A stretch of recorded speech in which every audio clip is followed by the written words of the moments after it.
Okay, so we're going to continue. Okay, before I leave this slide, I just want to remind you two things, right? For the deep water rig, what you remember is that the selection is pretty much the same, but the special thing is the drilling depth and the water depth, because that's what really impact the rig selection. Okay.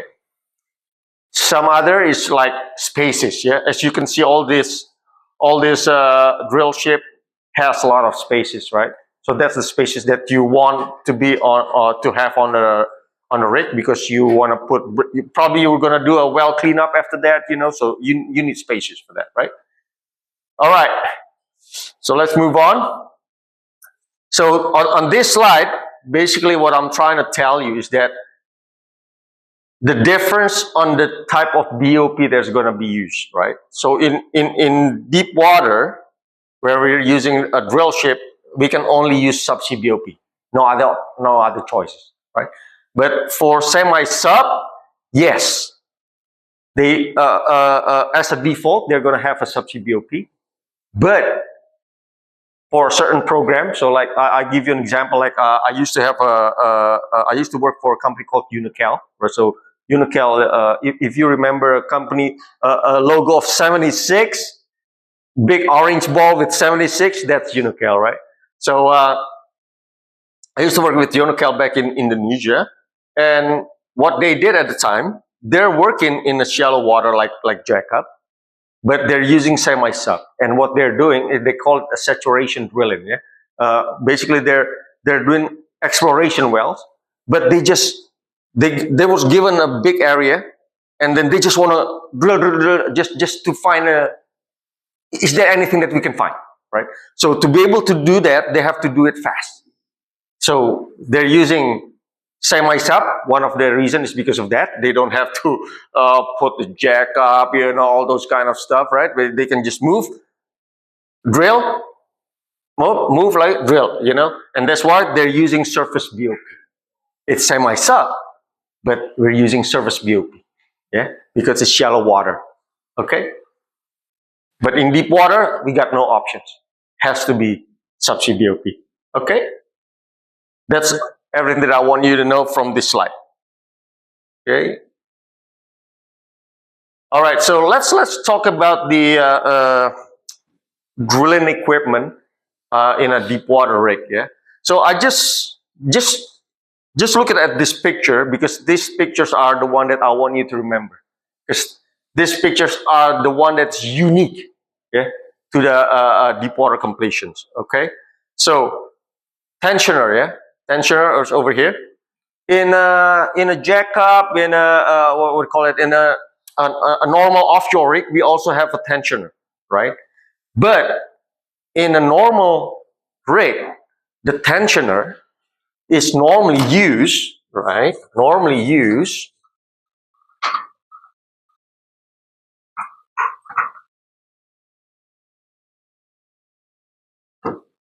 so remember in the shallow water drilling, yeah? So let me put a platform here, right? Platform, this water, right? This is the seabed, right? So in the normal shallow water drilling, you have this, right? Conductor, right? Conductor, you pile it or you drill it, whatever, right? And then you have your starter head, or you basically low pressure wellhead, right? And then you have your high pressure wellhead, and then this is your BOP, right? BOP, yeah. And then this is your what do you call that? Telescoping joint, you know, or diverter, right? Everything here. This is your rig floor, right? And here's your tensioners normally here. Yeah. So in the normal service setup, this tensioner is used to hold sometimes the weight of the BOP and just give a little bit tension on this riser, right? So that you can have a certain tension on the wellhead, right? However, in a normal surface setup is the same as deep water, exactly the same. Okay, so deep water, the only difference, right? Same thing, right? This is same thing, but the starter head or the low pressure wellhead is below the sea, right? And then this is the riser. Oh, sorry. In deep water, they put the BOP over here, and then the riser, right? So let me do it like this. So say this is water, right? The tensioner is used to hold the tension of the riser. Yeah. Oh, sorry. Hold on. Halo ya, gue lagi ini apa? Training. Okay. Sorry, my wife. Okay. So that's the difference, right? But the reason I want to tell you this because I want to share a little bit story about Megah. Okay, but that's the reason I want to share you a little bit about this. Okay, so let me continue first. Where's my So after the tensioner, the next thing I want you to remember is this riser, right? So the riser, there are two sections of the riser. Is first one is like this with no buoyancy. So basically, the one that's no buoyancy is over here. Yeah, but inside the below the water level, where everything's below the water level, you got some buoyancy. Okay, so that's the difference. So the riser are in two parts. So this part at the top, and then with the buoyancy at the bottom. So if you remember the video that we saw, they're saying that they're making up the marine riser with robots. This is the one that they making up. Yeah. All right. Then the next thing is the BOP. Here's the difference. Okay. Here's another difference that I want you to highlight. Okay.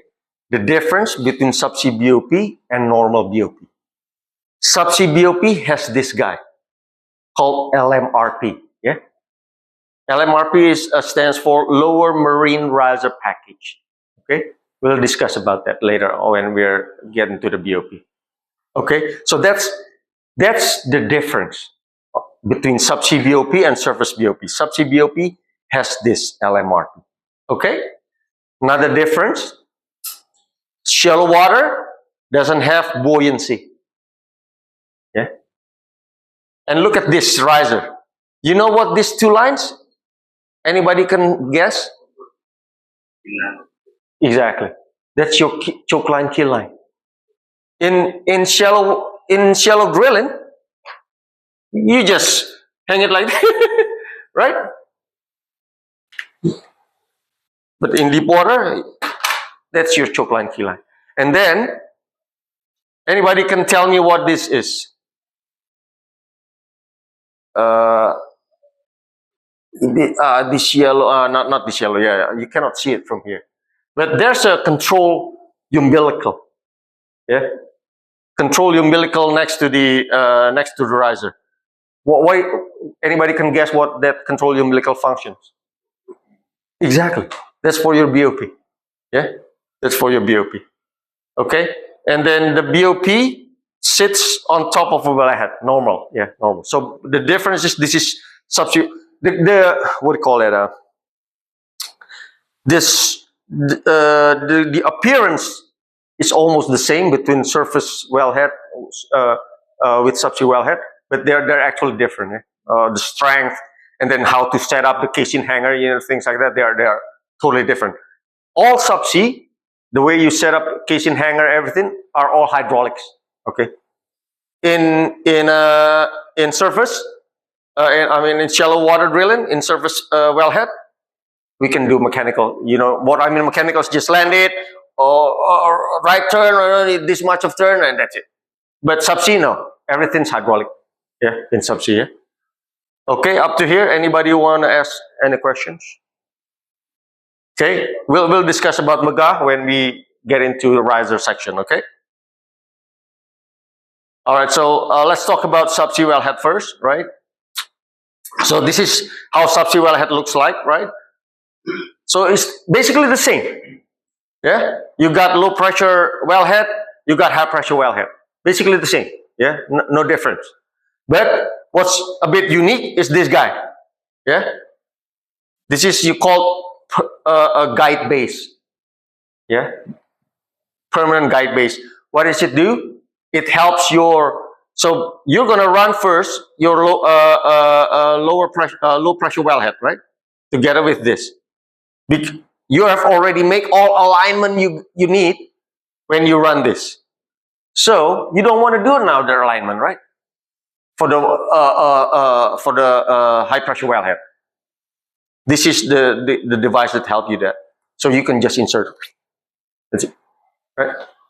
Same as BOP. BOP will also just going to follow. So as simple as that. Yeah. So that's the difference. That's the difference between deep water and that. Okay. Up to here. Anybody got questions? No. Good. Okay. Let's move on. All right. So let's talk about BOP. Yeah. So this is what I said. In subsea BOP, there are two parts that make it different, right? So the BOP part and the LMRP part. Okay, so let me show you what's inside the LMRP. Yeah?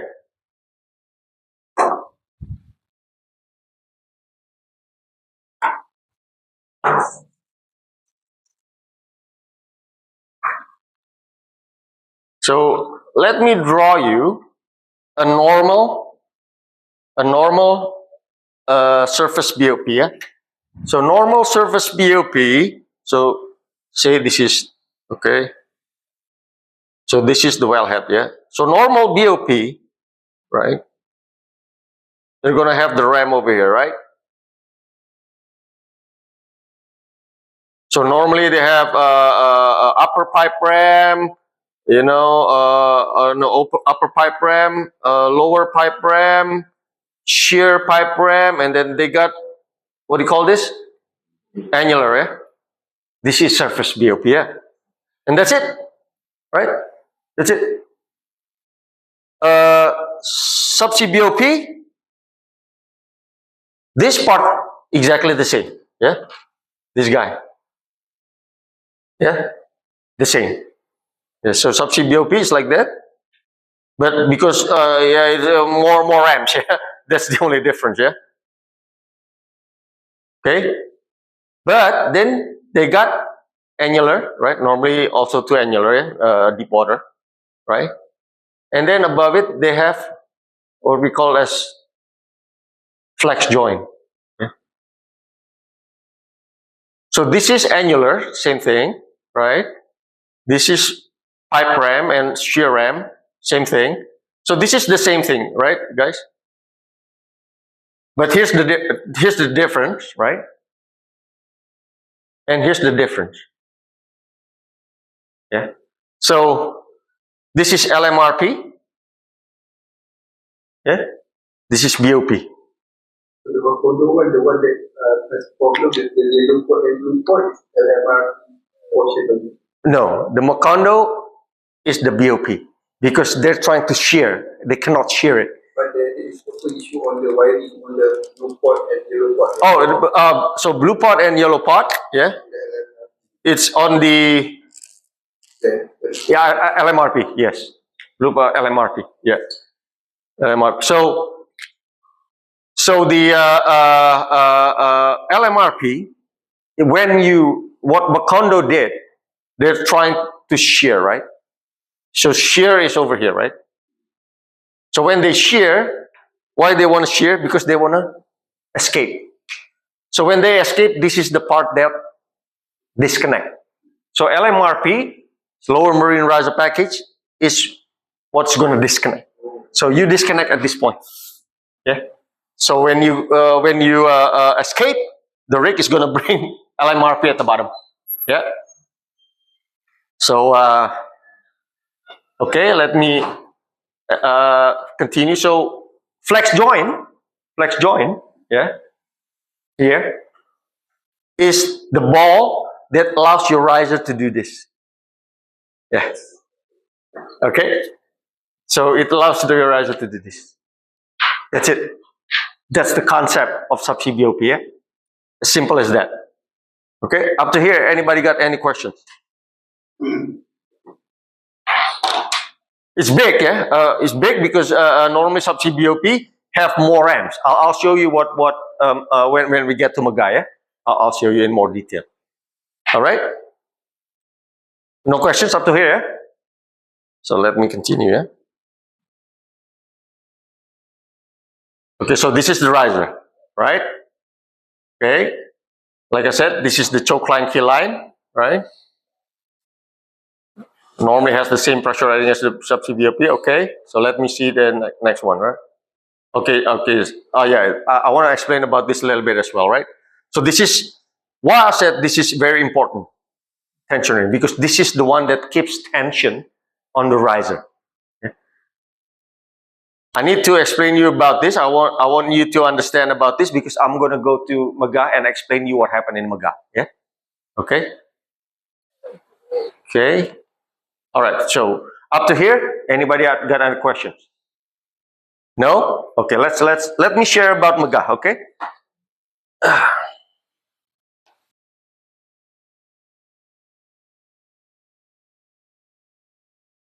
Maga.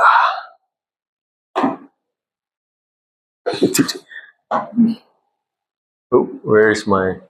Yeah, it's probably still over here. Yeah. Ah, there you go.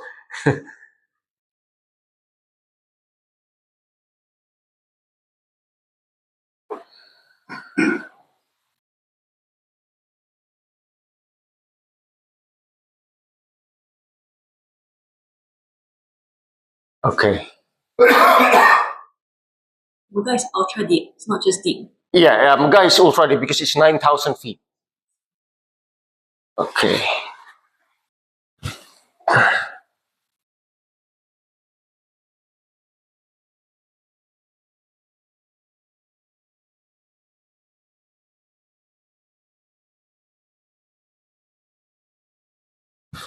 What?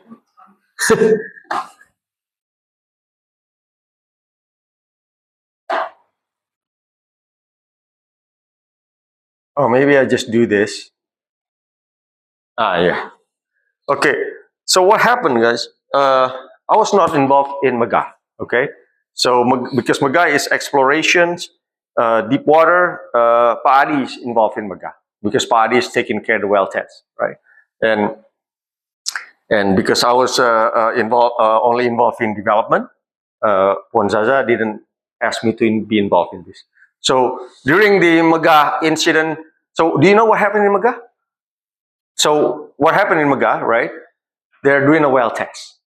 So when they run their DST string, you know, the well testing string, they cannot land it out, and they spent 10 days just trying to find out what happened. 10 days. 10 days is $10 million NPT for Petronas, right? And finally they can land it out. And they didn't do it, and they didn't change anything. So it's magic. So they spent 10 days trying to find out what happened. They don't know what happened. They running the DST string again, and suddenly it landed. So after the incident, because it's $10 million incident, the management said that Maga team, go do an investigation. We want to learn what happened so we can prevent this to happen again in the future. So Maga team did investigation for about a month. Yeah? And they ready with the slide, with the investigation slide that is going to be presented to the leadership team, yeah, the Wells leadership team. At the time, it's still Haji Raimi. Okay, so Haji Raimi and W test teams, they need to present it to the. Okay. And then that is the first time I was asked to join the meeting to review the Maga investigation slide. And actually, I was not invited, but Padi asked me to join. Right. So during the investigation presentations, it took about 2 hours presentation. And you know what happened? After 2 hours, the conclusion is inconclusive. So I was jumping up from my seat, guys. How come you spend 2 hours, 1 month of investigation, And then 2 hours of presentation. And at the conclusion, it's inconclusive. And you want to present this in front of Haji Raimi, Chik Tom, and everybody. It's suicide, guys. Right? Suicide. And I remember that was Thursday. The next Monday is Raya. Okay? So everybody's don't care, right? We presented it in front of WTS. You go think about it, all right? Everybody's good. We're gonna take cuti for Raya. So because I was so bothered, guys, when when they present to me for 2 hours, asking me to sit down for 2 hours, and then suddenly said at the end of this inconclusive. I was so bothered. So when I get back to my seat, I was keep thinking about it, right? But this is the funny thing. In that slide, nobody tell me what is the water depth. Nobody. Yeah. So when I came back to my cubicle, I asked Pak Adi, what's the water depth? 2,800. So, okay. 2,800 feet. Yeah? Because I always work in feet, right? Okay.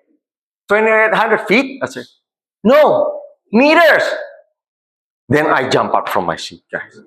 What? Meters? Okay. Now, I think I know what happened. Okay. The one that listen to you is contractor or No. The PMT. Grover, Irfan, all the whole 9 years, the whole team, you know. So remember, Thursday. Monday is Raya, yeah?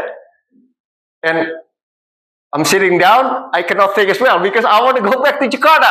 Okay. But I bothered so much. I was bothered so much. So during my journey to the airport, I was keep thinking about it until I think I know what happened. So in the airport, while waiting for the airplane, I write an email to the Magah team. Hey, Magah team, could you please take a look at the riser? Yeah, because I think the riser is what causing you all of this pain. No answer. Cuti. No answer. Right? So, but because Grover is the manager for Magah, but because Grover didn't take any cuti, right? So she finally replied my email on Tuesday. So the next day. So not Tuesday, Wednesday, because Raya takes 2 days, right? Monday and Tuesday, right? So this is Wednesday. So he said, hey, Johannes, nope, I think Raya is good because of this decision. Okay, I said. But could you please send me the data of the riser tension? Okay, so here's what I did. So this is what happened in Magah, right? So what happened in Magah is that they tried to land this DST string, right? But got hung up. They cannot, so they pull it back out, hung up again in this packer. Yeah, this is DST packer. Got hung up. Okay, so they run a dummy again. Dummy successful, you know. Okay, run it back out, running back again, successful. Is there any change? No change. Magic. It's just magic, right? So I said, guys, the reason why if anything inside is no change, but you suddenly successful, it means there must be something changed, right? If the inside is no change, it means it's the outside that is changing. So what is changing in outside? So this is what I tell you. Remember, I asked Grover, could you send me the riser tension data? Okay? Okay, remember what I explained to you, right? Here's the subsea BOP. This is the flex joint, yeah? Right? This is the riser. Remember, this is the buoyant, right? Remember, this is the tensioner, remember? Right? And this is the rake flow, right? Like I said, why I said the tensioner is very important, because this is the one that's keeping the tension on the riser, right? And in deep water, we want to put certain tension on the riser, okay? And remember, because this guy can do this and that, when we land it, we're trying to minimize the deflection, right? Okay. So normally in deep water, I'm not talking about ultra deep water. Okay. In deep water, people said that between 0.5 to 1 degree flex joints, okay, acceptable. Okay. Maga, the lower flex joint, 0.75. Very good, eh? Between 0.5 and 1. Okay? Johannes doesn't like it. Johannes like 0.5. Right? But again, I was not involved, right? It's fine. But remember what I said? Grover, could you please send me the riser tension data? So he sent me the Excel spreadsheet, right? With that Excel spreadsheet, I plotted it, right? So this is what I thought. Remember, this is the riser tension. This is the days. Yeah? Look at why I jump out from my seat. Look at this.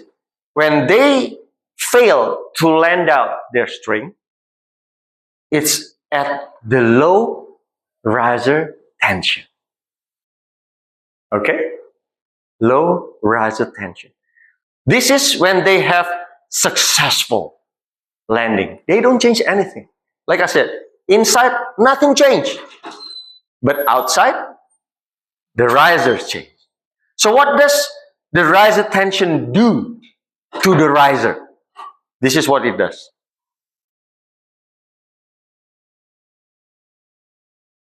Okay?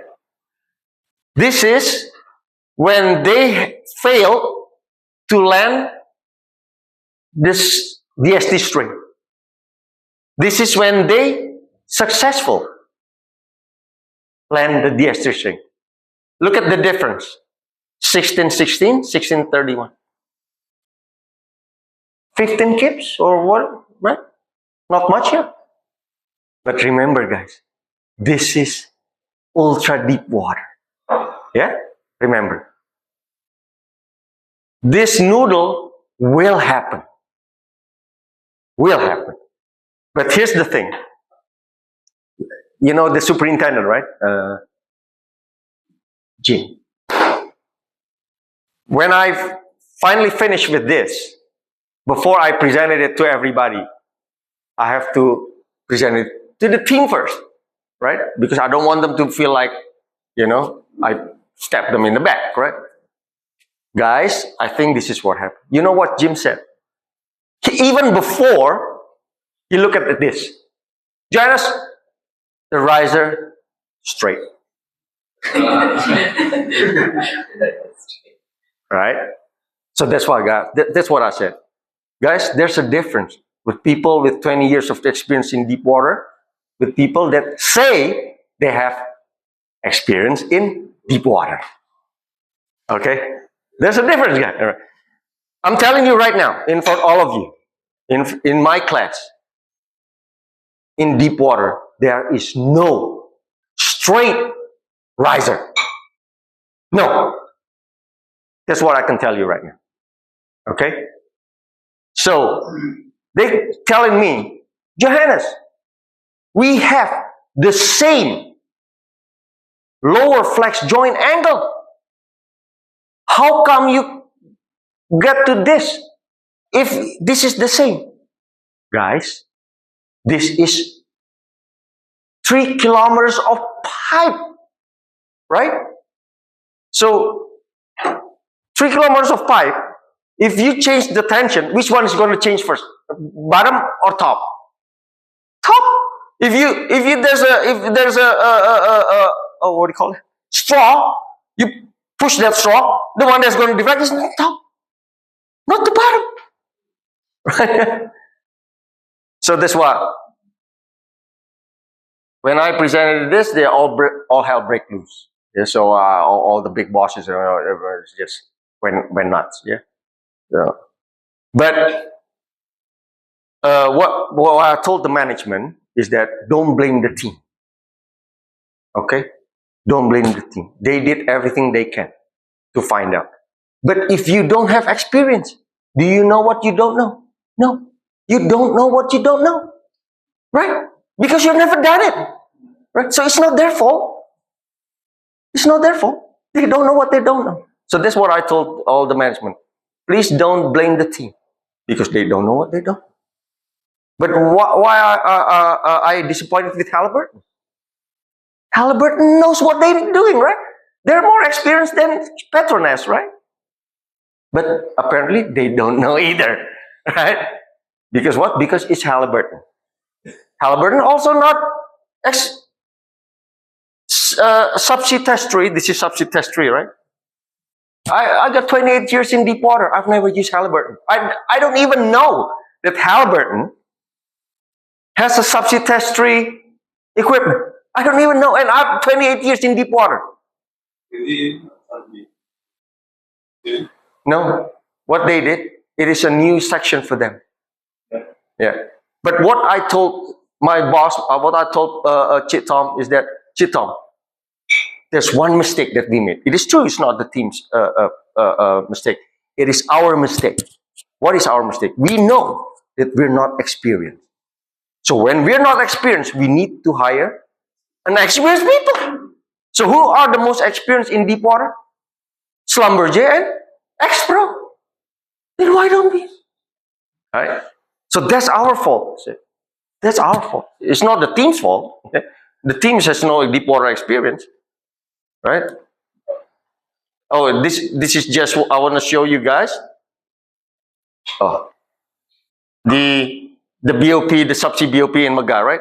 You can see that. How many? So they got test ram, lower pipe ram, middle pipe ram, upper pipe ram, 2 shear rams. Look at that. 2 annular, right? So this is subsea BOP. Yeah. So you can see everything's over here is the same, but it's service BOP in a very smaller scale, maybe just 1 ram. Okay. Anybody got any questions? On top there's no sensor to show the... No. So the sensor is only at the bottom. So that's why they keep looking at the lower flex joint angle. Yeah. So they think they're okay because the lower flex joint angle is less than 1. Yeah. Another thing that is so funny, guys. This is why I said to you, the team is not experienced. And I told them to Chitom, right?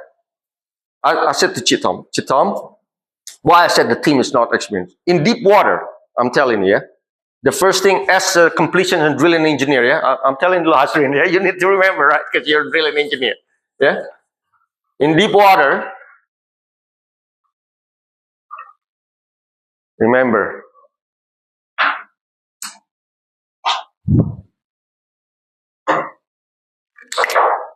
so here's the water, yeah? Here's the water, here's the drill ship, right? Here's the rotary calibration, right?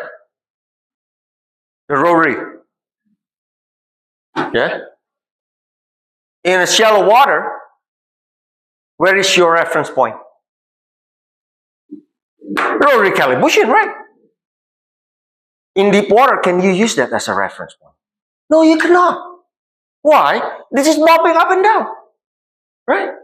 So what do you use as a reference? Okay? Remember, this guy is connected to wellhead, right? This is your fixed point. Right? So what they do in deep water, they run a line. This line is called index line. This is my reference. Yeah? This is a fixed point.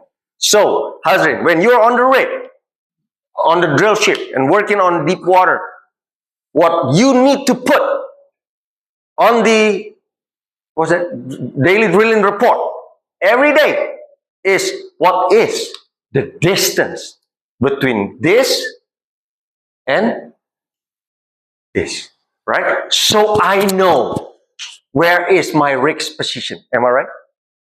Yeah. That's what I'm trying to look for in the DDR of MAGA. Because when I did all this investigation, I compile everything, right? Riser tension. Where is my index line? I said, oh, the reason I asking for this is because the riser tension data hasn't come yet, right? Because they need to, oh yeah, the subsea engineer is going back to the States. Johannes is still on vacation. Okay. So give me the index line.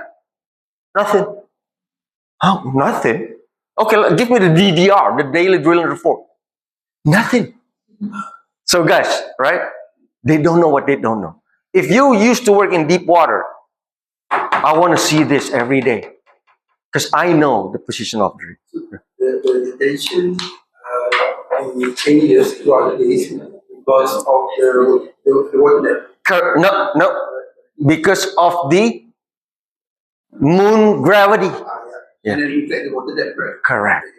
But really, yeah. So not the tide, yeah? Tide every day, every hours, every minute. I don't care about that. But the sea level surface changes cycle because of the moon's gravity. Yeah. But what the drilling, because drilling phase also yes. contain issue. Yes. Okay. Okay, so here's the issue, right? Do you know why I'm interested in this distance? Exactly. Because this reflects the tension on the riser. Exactly. Okay? So what lesson then are we? Okay, so to answer, okay, so what happened in MAGA, right? So what? Okay, so let me show you what happened. Yeah. Okay.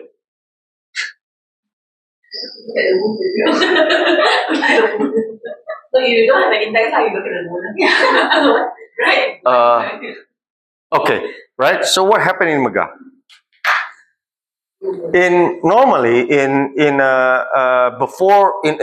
all deep water operations, before we even start or spud the well, the rig company or us will hire a company to do a riser tension analysis. They call it global riser analysis. Okay, and what is that? So in that analysis, they're gonna tell me, okay, Johannes, if you want to drill with 10.5 ppg mud, then you need to put the tension on the riser at this much of kips. Yeah, so that's the intention of the global riser analysis. Okay, same with MAGA. In MAGA, during the well testing, they're using 10.3. Okay, 10.3 ppg. Okay, and according to the riser analysis, with 10.3 ppg and to get 150 kips tension at the LMRP, you need to pull the tension on the riser 16-13 kips minimum. Yeah. So when I tell you, Azlan, so make sure when you do this, you put a minimum riser tension 16-13, right? Did you put 16-13 or 16-15 or 16-17?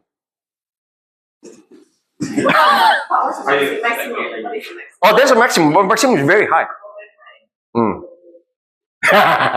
Okay? Exactly. Minimum is 16-13. Yeah? If you put this, when the moon is, exactly, you never look at where the moon's position, right? Right. Why do you want to be so dependent on the moon? Right. So don't put it at the minimum, come on. Right. What about when you put it in the minimum and you're in the high tide? And suddenly when the moon's gravity is gone, you're below the 16-13, right? Right. I will frame the global riser analysis. You should tell me minimum when it's not forward, when it's new.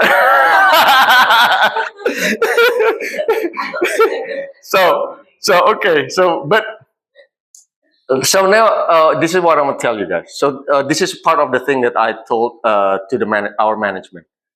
Please don't blame the team. Why? Because they did what they're supposed to do. What did they supposed to do? They set the riser tension at the value that was given by the riser tension analysis, global riser analysis. Unfortunately, they put it in the minimum value. But is it there in the court of law? Are they wrong? No, they're not. No, they're not. You put recommended to put at the number higher. Well, yeah, the riser tension didn't say which recommended. No, they never say that. But they give you a window. This is the window. Unfortunately, we pick the minimum value. Okay? But like I said, I don't blame them because they did what they're supposed to do.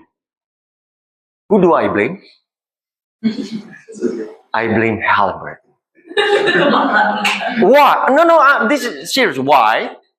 Because I said, Halliburton, how come you design a subsea tree a landing string arrangement that is so stupid, make it so sensitive to the riser shape? Okay? If you design it a bit better, so it's not that sensitive to the riser shape, we will never see this.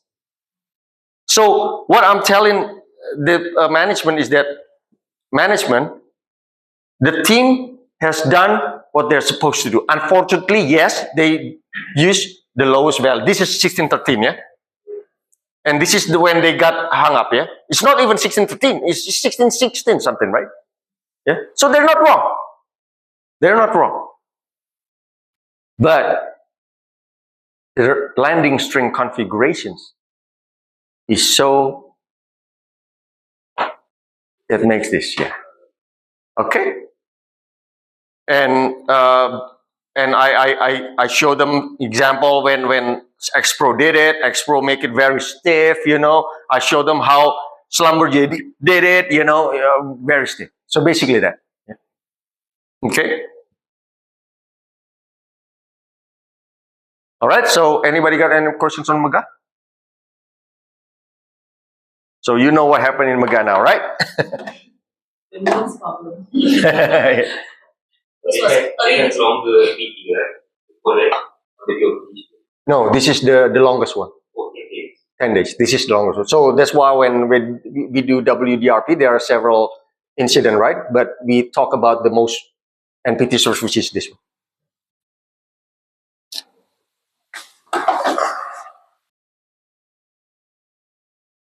Okay. All right. Yes. So let's move on. Okay. So now we know about the equipment, but like I said, all those equipment are below water line, so it's very difficult for us to see and operate. This guy helped us to do that, right? So there are a lot of things that this ROV can do, but basically, guys, if you can see, so what I would like to remember from the ROV, only this simple one. So ROV got two hands, right? So normally, this is the hand that's gonna hang on something. So the other hand is the one that's gonna operate. Because remember, deep water, there are a lot of currents. Yeah, currents can be like that. So I got some video. Let's take a look at the video, right?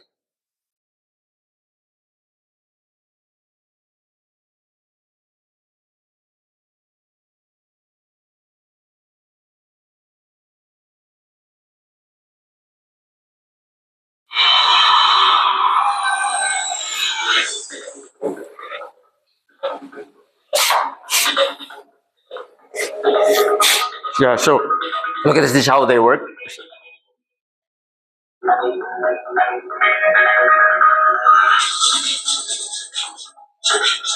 This is flow line, eh? So this is flow jumper. They're gonna put flow lines like that. Yeah.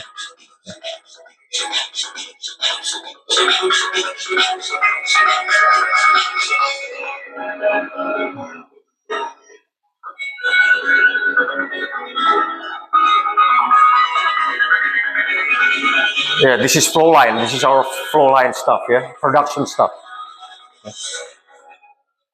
Okay, this is I think DOP. This is our stuff. Yeah.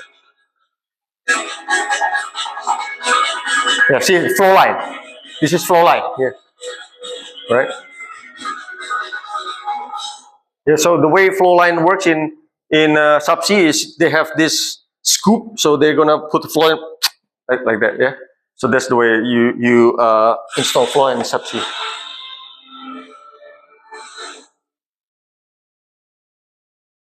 Okay, so the ROV is very important during completions, yeah, because mostly in horizontal tree. Yeah, we're discussing about that because Petronas likes to not likes, but horizontal tree fits Petronas so much because we are doing small subsea field development. If you're doing huge subsea field development, we normally go to vertical tree. Yeah. So if you look at all the major operators that has a huge subsea field development, most of them are using vertical tree. But like us, which is tiny bitty, maybe just 5 wells here, 5 wells there, a horizontal tree is probably better. Yeah? But we'll discuss about that. Oh, wow. See, this is happen every time I finish a YouTube video.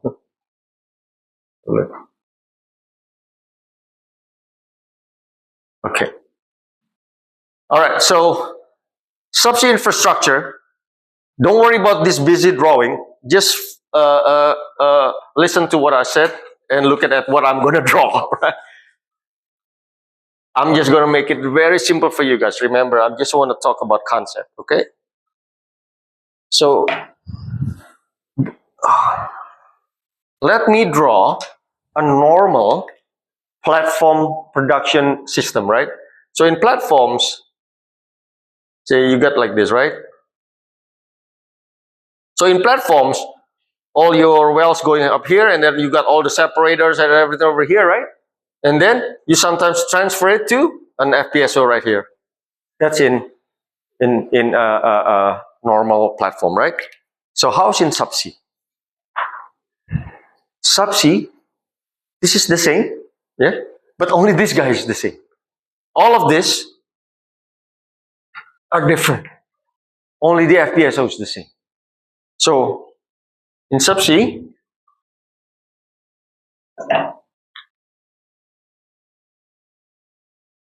say I'm using FPSO as a example, yeah. So FPSOs, you have what I call as production risers. Yeah. So productions, we call it flexible flow line, flexible risers. Yeah. So this is the flow line. This is flow line, right? In subsea, we call it flow line. We don't call it production pipe or anything. No. We call it flow line. Yeah. Normally, they have 2 flow lines. Yeah. For you to run pigging, so you can looping like that. This is your control umbilical. Yeah. So normally, the minimum that you need to have is this. Normally, I've rarely seen just one production. Rarely seen. Normally, at least 2. At least 2. Yeah. Maybe for some small field development, yeah, maybe they can go to just 1. Yeah. Oh, why do I? I'm going to continue, but it's okay. So let me do this. Yeah. So there are 2 things, 2 configurations in subsea. Yeah, I mean in deep water. Yeah? So I'm talking about the first configurations. Yeah, the manifold configurations. Okay, manifold configurations normally if you have many wells. Yeah. So manifold is like this. It's like gathering station, but subsea. Yeah. So manifold is like this. Normally it has one big pipeline. Yeah, just like manifold in your platform. And then do this, right?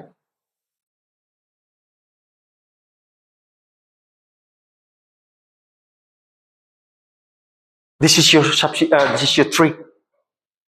Yeah. So this big pipeline is the one that's going to go here to here. Yeah. And then same as the control. The control also like this. And then there's a termination, and then it's going to go here, here, here, here, right? But basically, that's manifold configurations. This one, normally, if you have big subsea developments, so I'll show you. I'll show you. Okay. It's probably better to show you so you remember rather than looking at my drawings.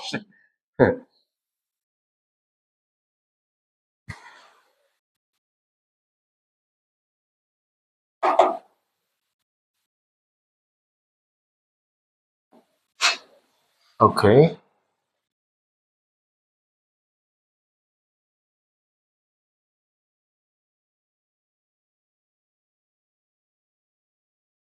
Okay, so this is one of my well before in the Gulf of Mexico, yeah? Oh, it's over here.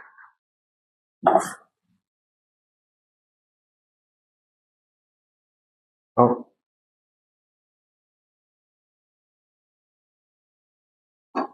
What the hell? Sorry, guys.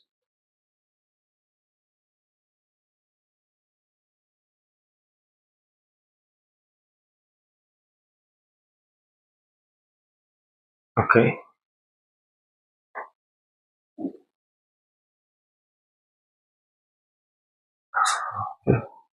So this is one of my well when I was back in Chevron. This is 2008. Look at how old I am. Okay, look at this. So guys, this is manifold configurations, yeah? See, this is tiny bitty thing. That's the manifold, and then this is the tree. Yeah, all of this are the this one is the control. Yeah, the control umbilical, and there's a jumper actually. Can you see it here? Yeah, that's the flow line from the tree to the manifold. Okay, so they have two different manifold locations. Normally, it's far away from each other. Yeah, so that's why it's north south. Okay, and they're using spar. See, look at this, right? So spar is very common in Gulf of Mexico. Yeah. This is look at this. This is look at this salt canopy. Yeah? Look at this, huge guys, huge, almost all of Gulf of Mexico. Yeah. Look at this. Look at this salt. See, look at this is 10,000 feet. Yeah. Look at the thickness of the salt. 10,000 feet. Your seismic cannot see anything. So that's why drilling in Gulf of Mexico is very difficult. Oh, look at this. Yeah, this is salt. Look at that, right? So this is the thing that Chevron did. Nobody ever done this. So Chevron successfully go to here. This is big oil. So when I'm talking about big oil, one well is 15,000 barrels per day.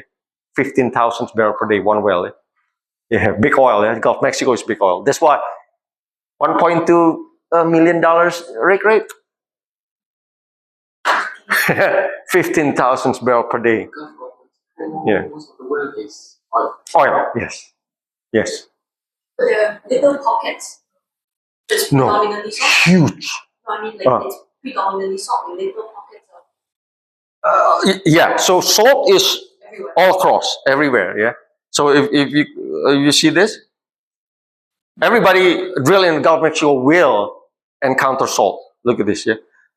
So this is the red one are Chevron fields, yeah. Typhoon, Genesis, Tahiti. This is BP, yeah. Neptune, Atlantis, Mad Dog, right? Thunder Horse, they're all BP. This is Shell, Mensa, Ursa, Mars, Blind Faith chevron, Gemini chevron, Petroni chevron, yeah. Great White shell. Yeah, so that's Gulf of Mexico, right? So that's manifold configurations, yeah.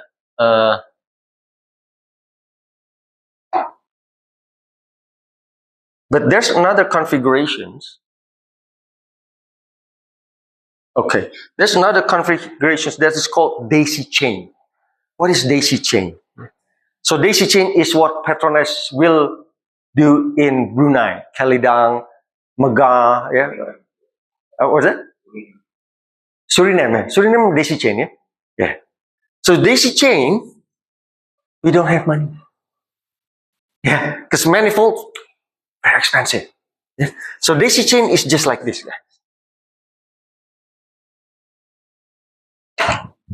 You just run a flow line, right? And then this is your well. This is your like that. This is just flat. They call it pipe. Forget pipe and termination. Yeah. I'm old there. So that's it. That's daisy chain. As simple as that. Yeah. So I'll show you Kalidang, yeah? Because I also work on Kalidang. So Kalidang is like this guy.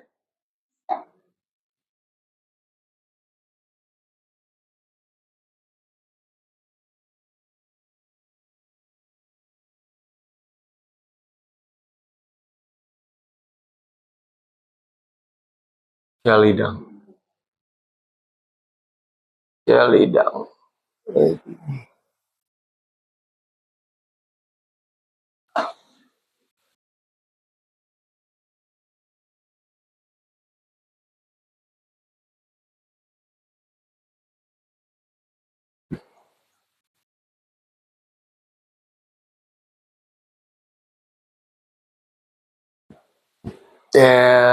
there you go.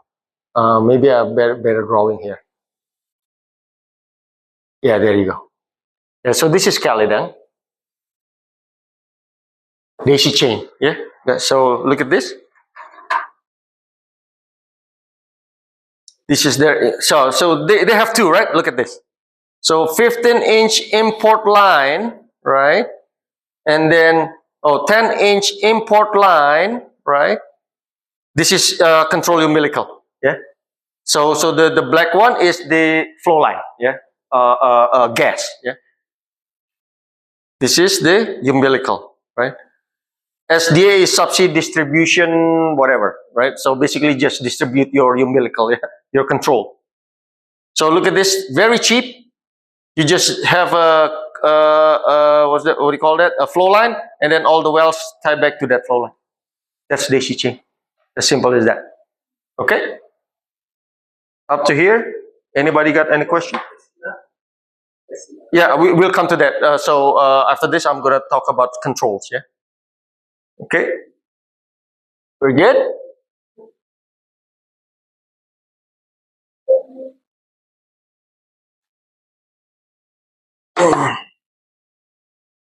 Okay, so let's talk about control.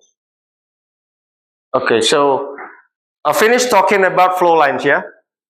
Configuration. Now let's talking about control. See? So, Aslan, this is your answer.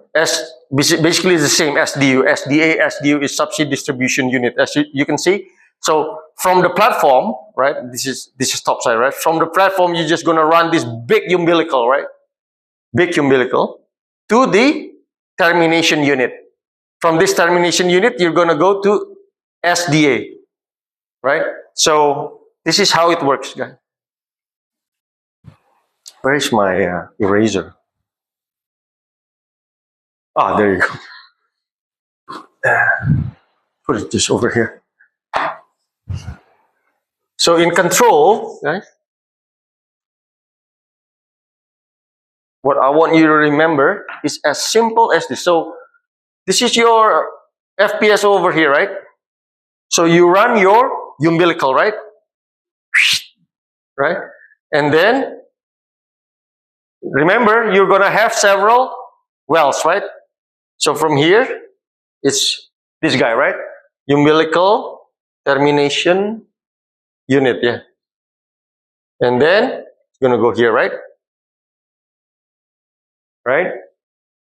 So from here is subsea distribution unit. So subsea distribution unit is going to your tree. So this is Christmas tree, right? So this is going another thing. This is your Christmas tree.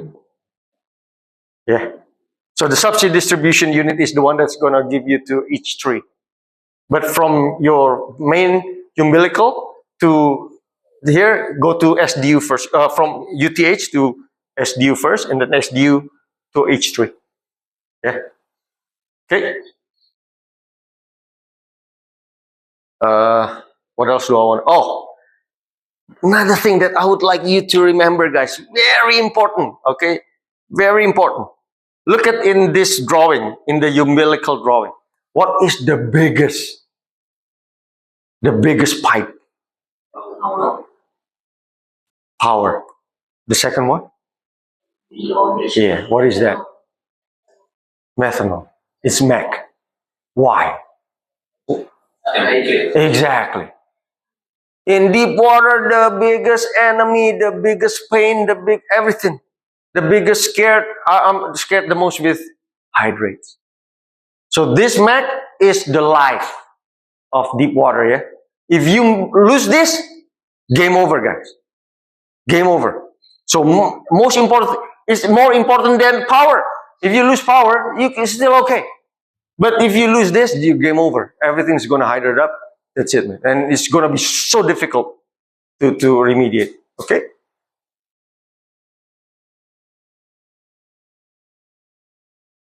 All right. Anybody got any questions before we go to 3? Nothing? Let's go to 3, yeah?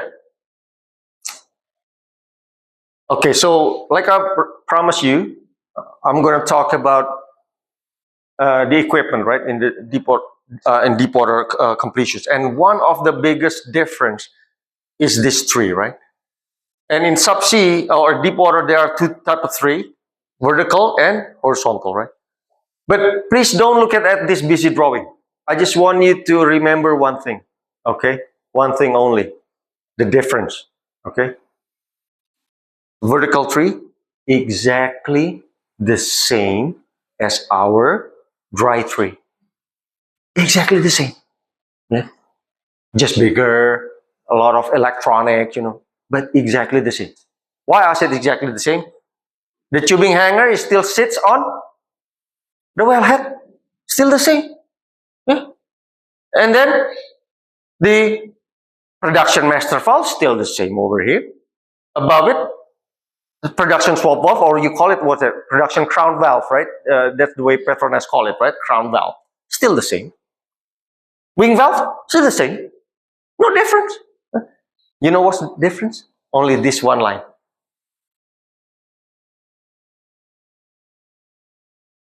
Annulus line. Why you don't have that on the surface?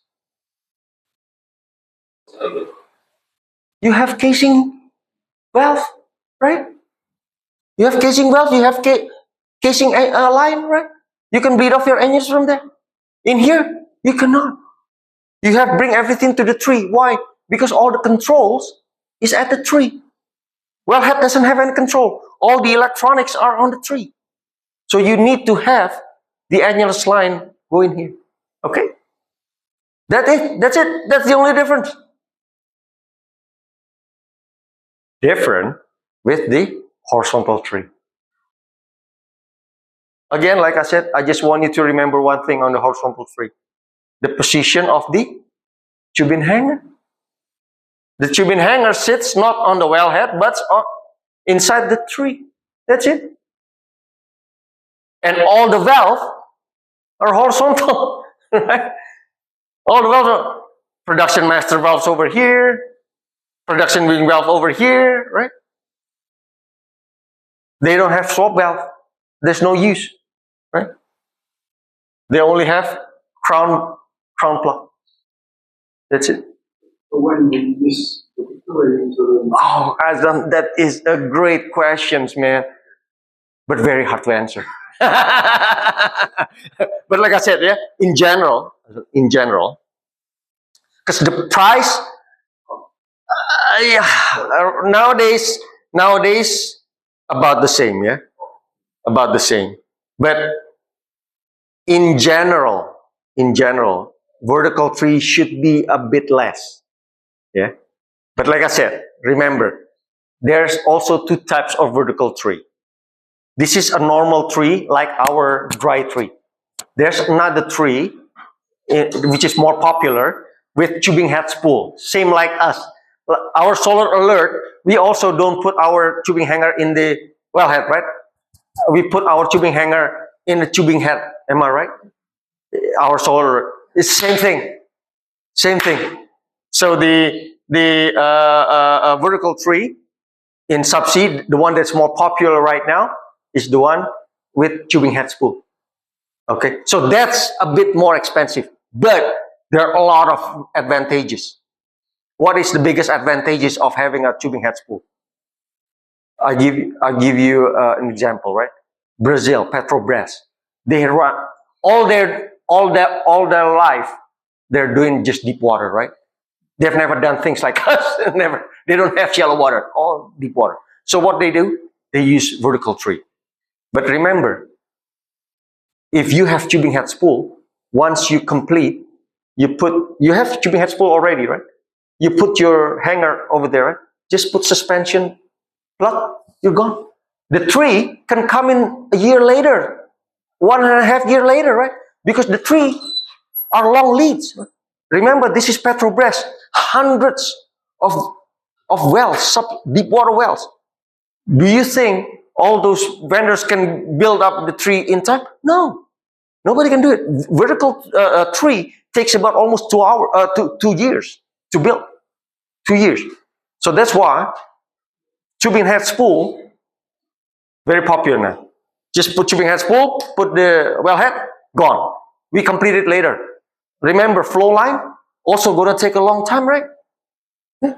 So we can drill in 2026, but first gas, first oil, 2028. Yeah, together. It's flow line and the tree together. You see? So that's the flexibility. But if we don't, it's hard. Very hard. Right?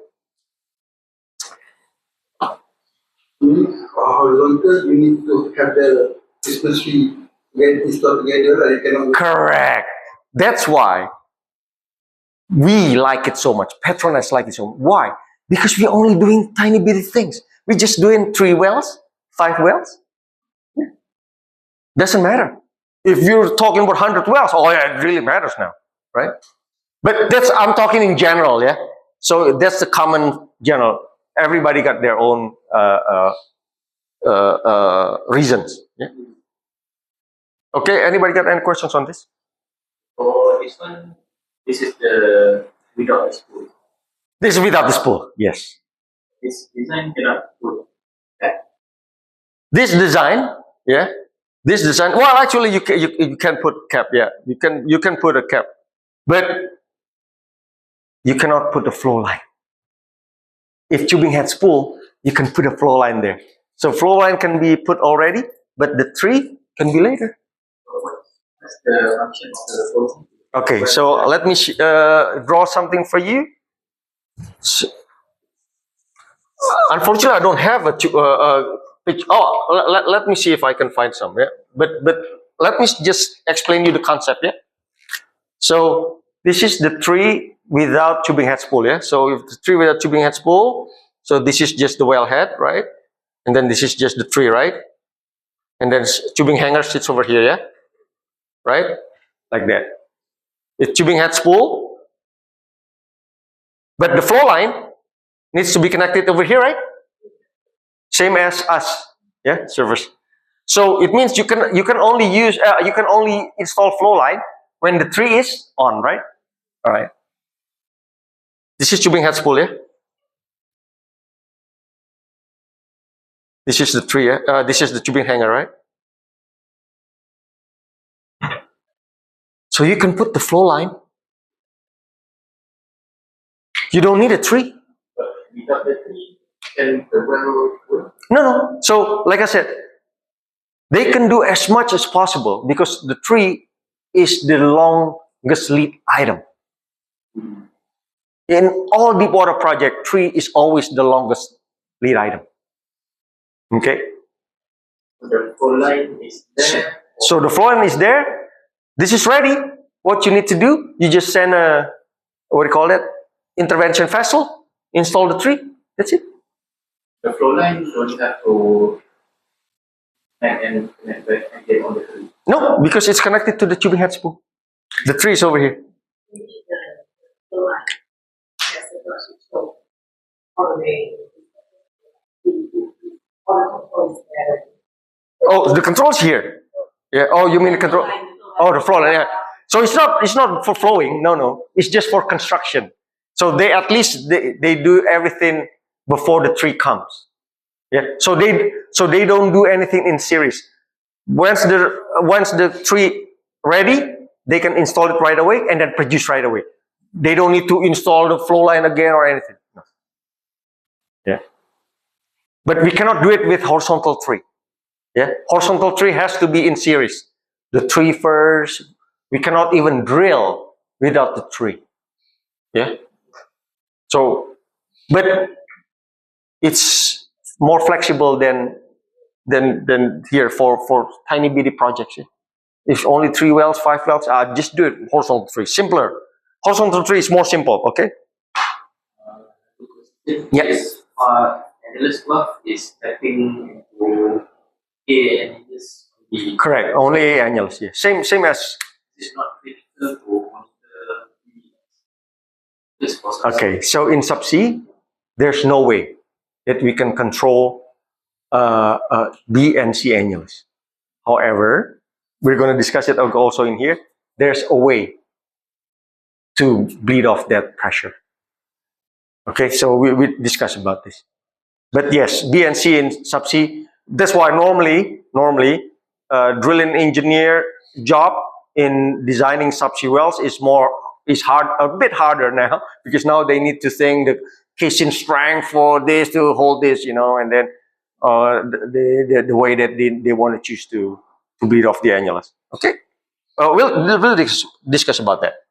We got some section on that. Okay, anybody got any questions on the tree first? Nothing yet. So this is another picture. Yeah, same thing, right? This is the same thing. Okay, so from this slide, I just want you to pay attention on the thing that I highlighted here. So in horizontal tree, remember, if you want to pull completion, you don't need to remove the tree. Yeah, but vertical, yeah, like I said, same as us, right? You have to remove the tree. Yeah. Look at this. The drilling schedule. Horizontal tree drilling is in critical path. Like I said, yeah. But in vertical tree, yeah. Because in horizontal tree, you drill through the tree. In vertical, you don't. Yeah, just like us.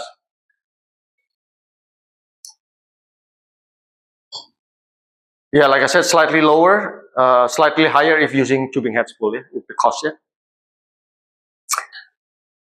But another thing, guys, that I kind of like from vertical tree is that there's no crown plugs. Okay, so you see this crown plugs, right? This guy. Yeah. Seems simple, guys, but this crown plug is this big, yeah. 7 inch. Yeah? Guys, it's so hard to pull. So if we already say produce for 5 years or so, mostly if you use oil well, so hard to pull, yeah. So I'll tell you a little bit of story. So when I was back in Gulf Mexico, it was a long time ago, right? So at the time when I was there, everybody loves horizontal tree, yeah, in the Gulf Mexico. Everybody is using horizontal tree. They said this is the best design. But because they just euphoria, yeah. They haven't really worked over any of those wells. They just Drill and complete. Drill and complete. Oh yeah, beautiful. It's easy, you know. But then later on, yeah, during my era, we start doing workovers, right? That well already 20 years old, 30 years old, right? Oh my God, guys. Pulling this guy, so hard. So hard. So it's like, it's like, 50-50 chance now, right? So that's why maybe today's design is a bit better, but it was caused by that. So by Gulf Mexico, yeah. So Gulf Mexico, if gas is okay, because less contaminants in gas, right? But oil, nasty, yeah. Oil is very nasty. Yeah? A lot of contaminants in oil, yeah. So scale and everything that's going to build up in there, and it's going to jam everything, yeah. So because of the Gulf Mexico experience, people is going to probably design this better now, yeah. But I'm not involved with that anymore. I've been away from Gulf Mexico for so many years. But yes, that's very hard to pull. All right. So before I go here, anybody got any questions on this? On the tree? Nothing, yeah? Okay, so let's talk a little bit about sequence. Somebody asked me about sequence, right? So here, guys, this is horizontal tree, yeah? So normally, remember, just like what we do in our drilling with the floater, right? We do riserless drilling first, right? So once we finish with our riserless drilling, we're going to run BOP, yeah? So we're going to run BOP, do our intermediate, right? Once we do our intermediate, we're going to nipple down our BOP. Then we're going to install the horizontal tree. So we drill our reservoir section through the horizontal tree. Okay? So that's what you need to remember. All right?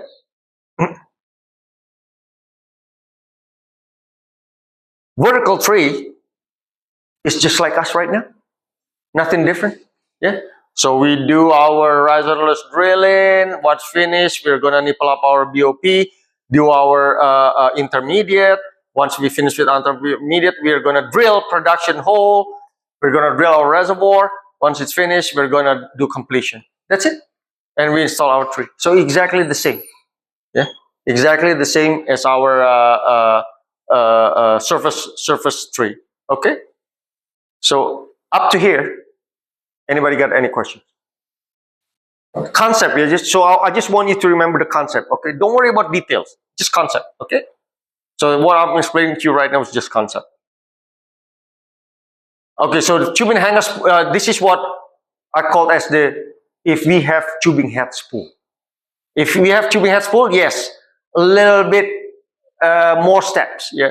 So you drill your riserless drilling first, and then you nipple up BOP, you drill your intermediate hole, and then your production hole.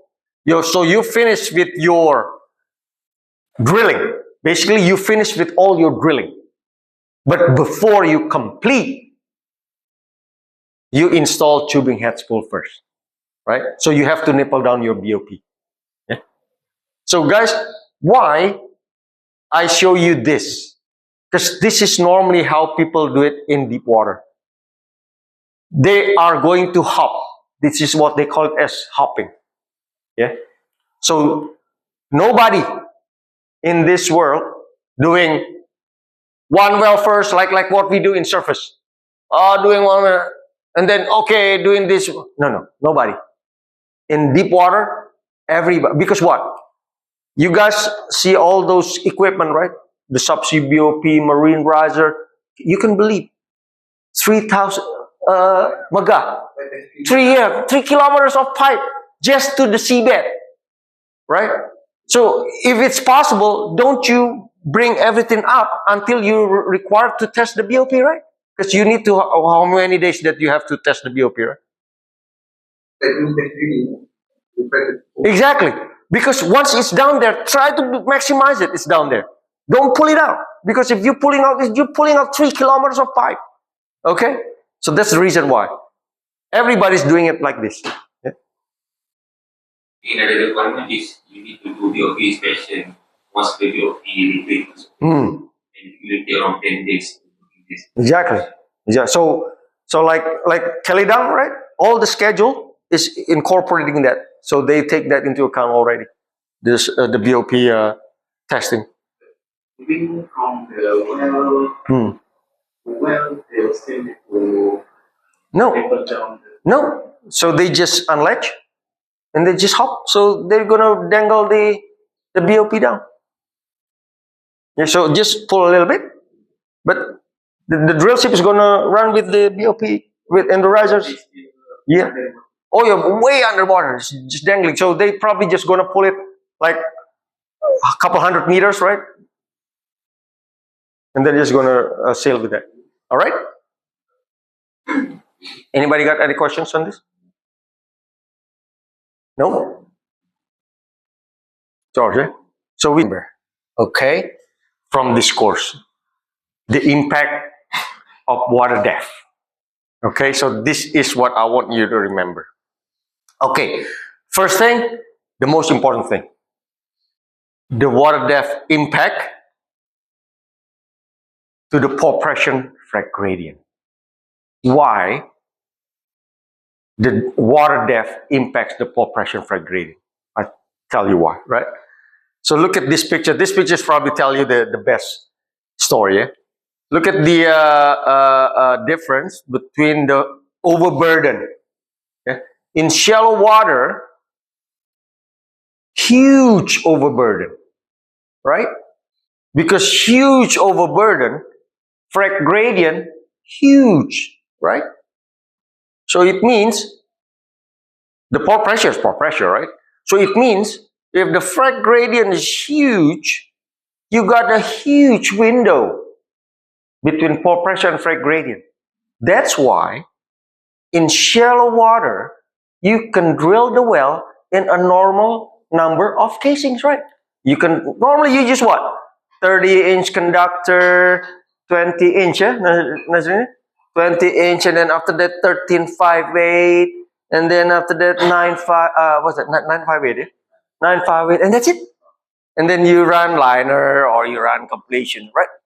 Only what's that? 4 casing strings. Deep water, you cannot. Deep water, you might end up with 8 casing strings. Very a lot of casing strings, right? Why? Because of this. Look at this. Say the pore pressure is exactly the same, yeah? But look at this. You lose your frag gradient. Why? Because you lose your overburden. Your overburden was changed by the water. So suddenly you have a very narrow window to drill. So you only drill a little bit, put a casing. Drill a little bit, put a casing again. Drill a little bit. That's why in deep water you require more amount of casing string. Yeah. So that's the biggest impact to deep water. Okay, guys. So that's what I want you to understand. Up to here, any questions? Nope. All right. Okay, another thing that was also different in deep water, the mud line temperature. This is my biggest enemy, yeah, guys. So the mud line temperature, you can see, mud line temperature can reach from 0 to 2 degrees Fahrenheit. Yeah. So this guy can cause us a lot of problem. Yeah. So that's why hydrate, I said, because this guy is going to create hydrate. Yeah, the cold temperature is the one that's going to create hydrate. Yeah? So if we got the right amount of water, right amount of gas, right amount of temperature and pressure, that's it. Suddenly there's a hydrate. Yeah.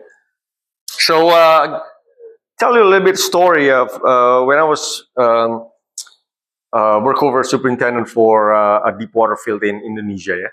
So I manage an brown field oil field. Yeah. So you can see, yeah, it's already depleted. Oil field. Oh, gosh, that is the hardest because it's the oil field depleted. Oh, name it. Name every contaminants you can find in an oil field, they have it. Scale, they have it. What do you mean? Sand. Oh, they have it. Water, oh, of course, number one, right? Because this is deep water. Hydrate. So everything, guys, everything. So what?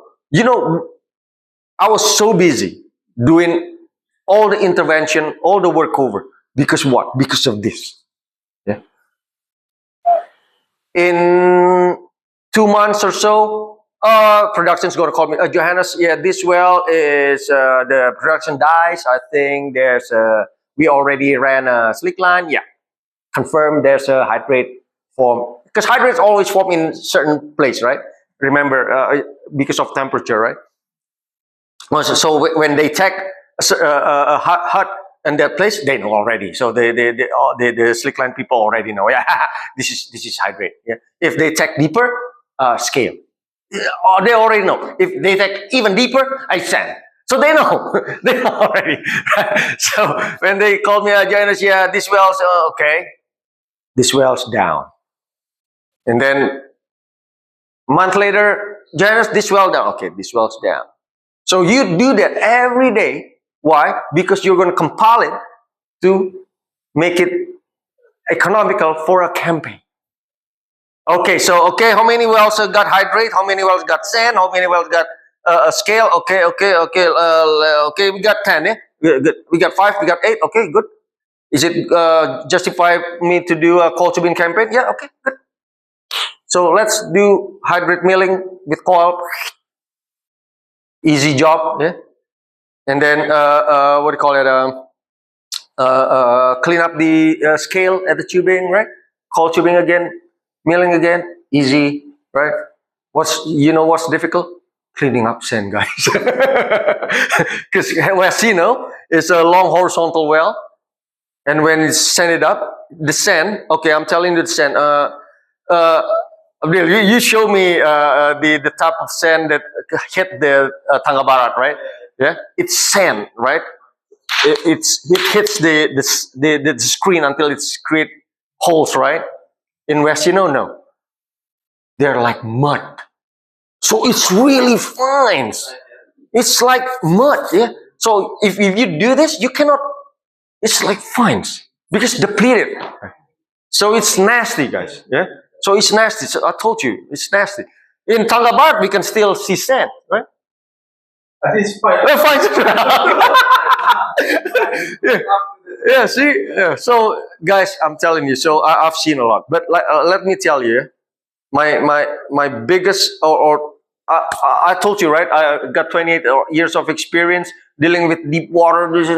No, man, this is nothing compared to managing this depleted oil field. Completion is completions, right? Even it's deep water, but it's completions. It's new. It's everything's easy, right? Everything's clean. This is workover intervention of deep water oil field. Man, I'm telling you, that's the hardest one. Okay, so that's why, guys.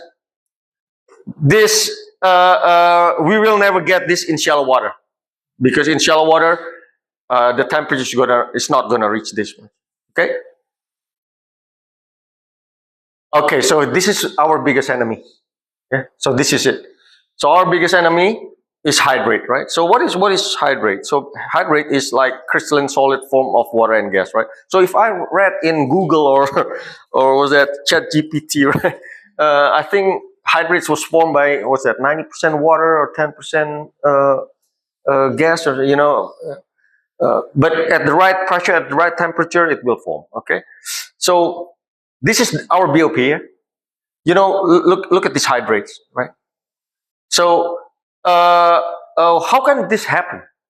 So this happened because, remember, guys, sometimes there's a little bit of shallow gas in even in our fields, yeah, in offshore, like Duyong field, eh? Do you know Duyong field? Oh my God. You can the gas bubbles there, eh? So right. So same like that. So deep water is also the same. But the difference is If it's deep water, oh, it's going to create this. So this BOP, we forget to put a deflector. Yeah. So typically in deep water, we put a deflector. So the gas is gonna not gonna, yeah. If it's, then that is gonna like that. Yeah. So that's what happened in there. Yeah. So this is like common, yeah, in Gulf Mexico. This is common. All right. So what else? Okay. So how do we fight this hydrate? Yeah. So guys, in the completions, if you remember, normally in deep water, and always in all deep water completions, you always have a chemical injection, right? So that chemical injection is used to inject MEG. Okay. Yeah. So normally, guys, that chemical, that MEG injection is above the safety valve. Yeah, in the deep water completion, normally it's above safety valve. You know why? Anybody knows why they put the chemical injection above safety valve? Go ahead. We have this CID work with a couple of wells. Integrity issue, because if it starts leaking, we don't have any better. Okay. But the original idea is to prevent hydrates forming across the Exactly. That's it. So that's it, guys. Right? And then that's why we put it there. Okay. Anybody got any questions? Very good answer, Azlan. Thank you. Anybody got any questions over here? No. And from continuously or So if it's downhole, right? So I'm talking about MEG injection downhole, not necessarily, yeah. But at the tree, yes. So if you look at the production philosophy or production strategy document in all deep water field, they always say that the production will be done with a continuous this amount of MEG injection. If the MEG injection something wrong with that, we have to shut down the operation. Always like that in every deep water production strategy document. Okay.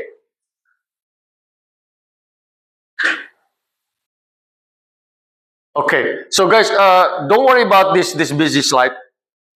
Remember, I'm just going to tell you the concept, right? So what you need to remember is just this is the hydrate curve, okay? This is temperature, this is pressure, okay? You just need to remember one thing.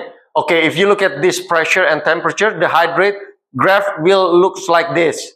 Yeah, always look like this, yeah? Always. Yeah?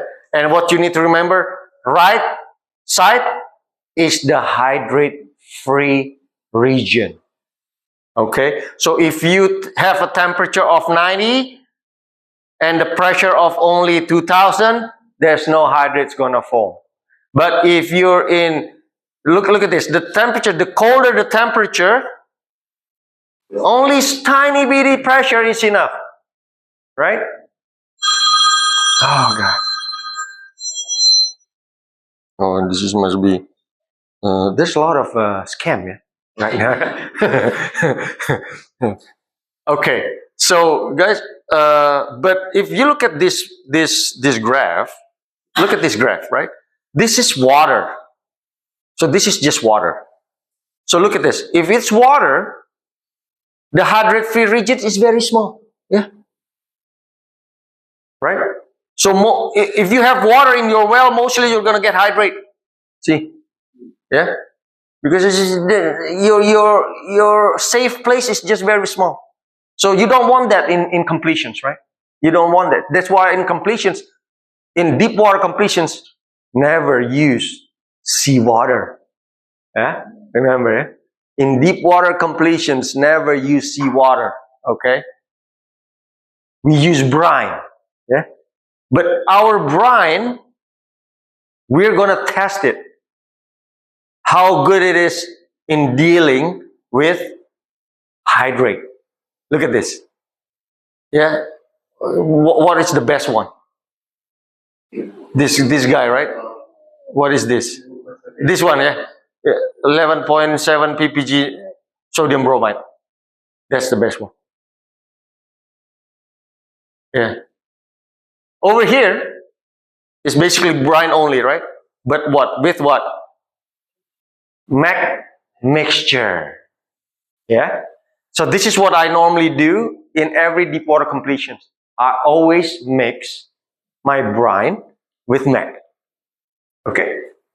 Yeah. Mostly in ultra deep water. Okay. In deep water, yeah, maybe you can minimize your MEG. Yeah. But in ultra deep water, so yeah, it's gonna be expensive. Yeah? But don't be trying to nickel and dime things in deep water. Yeah? So that's the sometimes that's one of the issue or mentality that people is not coming from deep water working on deep water project, right? So they want we want to save costs. Wrong. In deep water, don't think like that.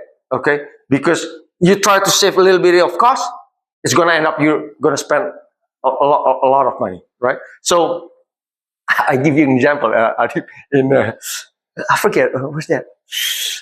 Is that what is the ESP well in PM Dulang, guys. So we wanna work over ESP workover, man. Yeah, two strings. Yeah, two strings. So the intention is to cut the string. Okay, to cut the string and then pull everything, and then do another case hole gravel pack, and then put an ESP on top of it. Beautiful. But yeah, let's try to save costs. Yeah. I don't know whose idea is it. Let's cut the tubing using a slick line. Okay, not wall line. Yeah. So if slick line is using battery, right? Yeah. One's using battery. Yeah. Number two, you're using flag or whatever, right? And they got confused, guys. How come? Oh yeah, we successfully cut it. Yeah, but how come when we pull this string, we got this one? It means there's only one pop joint left in on top of the packer, right? So this must be some mistake in the correlation, right? And all hell break loose, guys. All hell break loose. So they cut in wrong places. So can they do a ground pack? They cannot. So guys, that's what I'm saying, right? Try to save tiny bitty things, but you end up losing the whole objective of the web.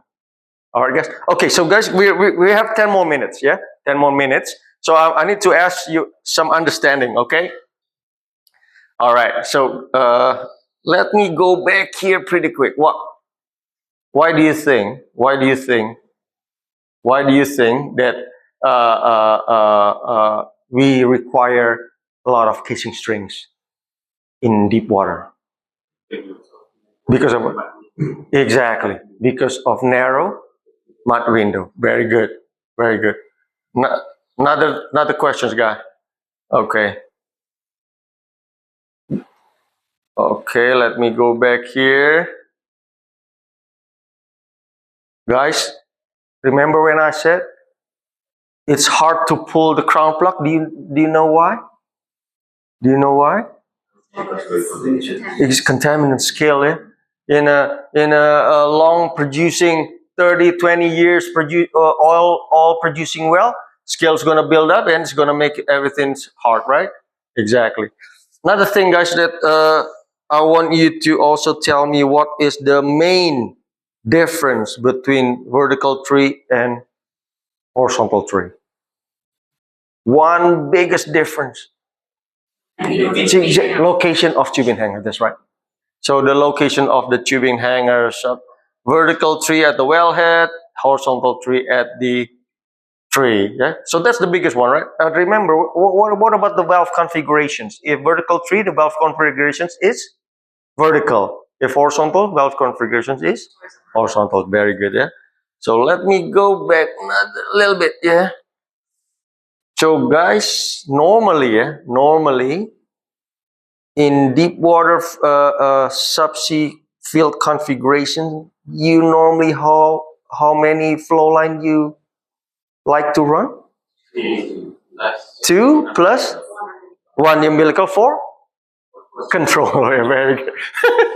Okay, very good, guys. Very good. Okay, let me go one back here.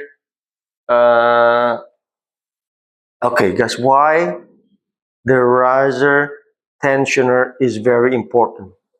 Why? To maintain tensions on the riser. Exactly.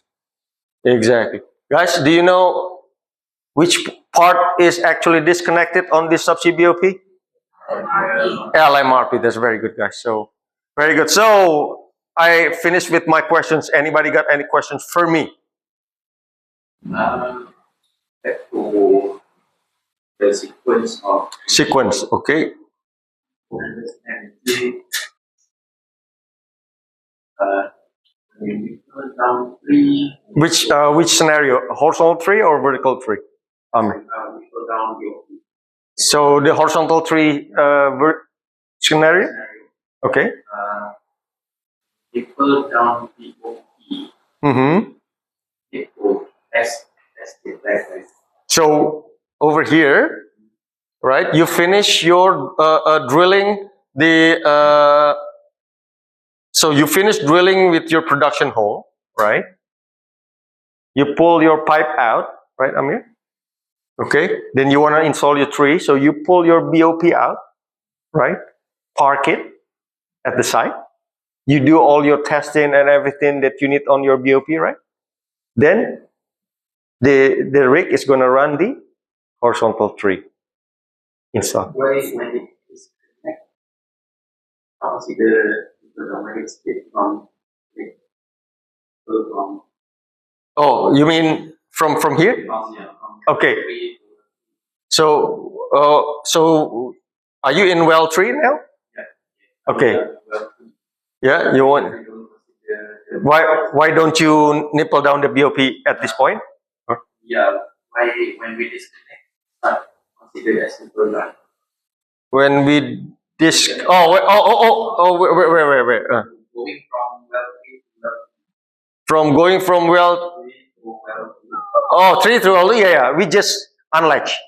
And that's not considered as No, because what I mean by nipple down is you pull everything to the surface, do the testing, do the what called check-in, everything, and then running back. Yeah. So this you just hop, you just unlatch, pull it a little bit, and then go away. by definition it's not considered as simple line. Whatever term you want to use, I mean, I accepted it. But yeah, we normally call it BOP hopping. Yeah, BOP hopping. Yeah. So to me, it's not really nipple down. Yeah. It's just hopping. It's loaded. Offline. Oh yeah. So in here, that's why when I do this, yeah, normally if horizontal tree, the rig can do it or a vessel can do it. Yes. So it's up to you. However, so what I'm gonna tell you, yeah, like us, Petronas, because we just developing small fields, yeah. We got to say only 3 wells. Do you think deploying another vessel is remember, guys, the vessel that you need to install horizontal tree is not a regular your supply boat. No, it's a vessel that has a heave compensated crane. Yeah, a DP vessel too. So it's big, huge, expensive. Yeah. So people, no. What they're gonna do, Nick, normally put all the tree on the supply boat vessel, bring it to the rig. So the rig is gonna put everything on the rig. So that's what people normally do. Yeah. We can install the tree with a crane. We can. So on the drill ship, we use a line or No, on the drill ship, depending on the water depth. If it's too deep, we use drill pipe. Yeah. But if it's say 1,000 feet, 2,000 feet, maybe we can still use line. Yeah. But normally people use drill pipe. Yeah. But that's not the thing. That's a very good thing, Amir, because even the vessel cannot install it if it's just too deep. Yeah. If it's too deep, you need a rig. Yeah. Okay.